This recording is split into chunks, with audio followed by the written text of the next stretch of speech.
When Redmi said the K60 Ultra were only sold at $360 at launch event, I thought OnePlus would also surprise us by saying the Ace 2 Pro is cheaper than the K60 Ultra.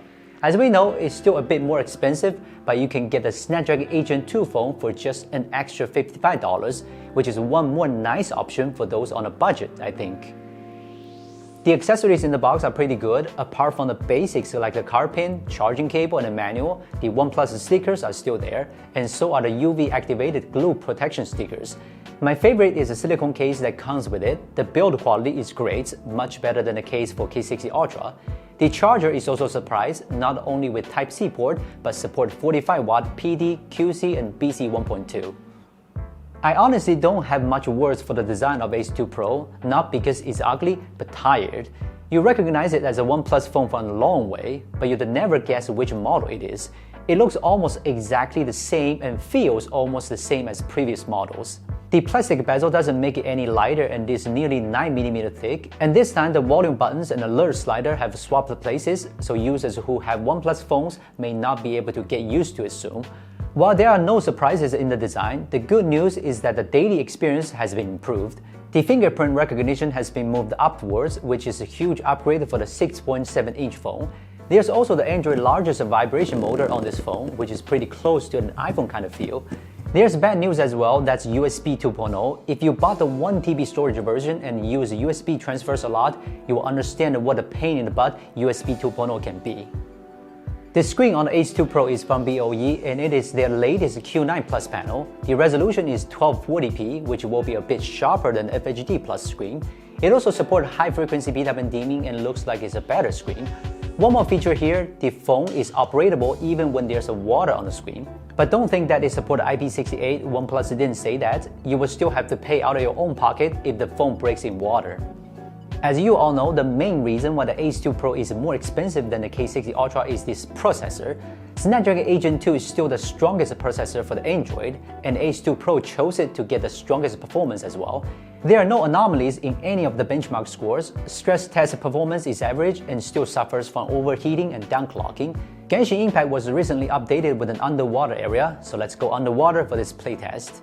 By the way, there's a Paimon version of Ace 2 Pro coming in the future, and we will be sure to do an unboxing video for you guys, so remember to subscribe to our channel. Compared to the Xiaomi 13, which had an excellent gaming experience last year, the Ace 2 Pro is pretty much the same. The Xiaomi has a bit higher resolution though, so the power consumption will be a bit higher as well. In long-time gaming sessions, Ace 2 Pro can also maintain a frame rate at around 50 FPS, which still provides smooth gaming experience. The Ace 2 Pro still has a frame booster, which means you can boost the game's frame rate up to 120 by frame interpolation. Of course, it also increases latency and doesn't always apply to any games you play. You also can turn this feature on if your phone gets too hot. There's no significant improvement over previous OnePlus phones, so I won't go into details. Overall, the gaming experience is better than I expected. I used to mock OnePlus for their focus on performance written on the box, but it's not on Ace 2 Pro box, so this time they can finally say that with pride. The Ace 2 Pro's camera is pretty much identical to the Ace 2. If you want to know more about the camera, check out our Ace 2 review video, and I will just talk briefly about my experience with Ace 2 Pro. The Ace 2 Pro's main camera performs well, and I can hardly pick out any unacceptable flaws in it. Dynamic range is excellent and colors aren't overly bright. The heavy sharpening effect problem on the previous OnePlus phones has also been solved. The details of the cat here are very natural. 2x zoom sharpness is also acceptable, even at night in various dark light scenes. It is similar to the daytime photos, which is considered to be excellent at this price point.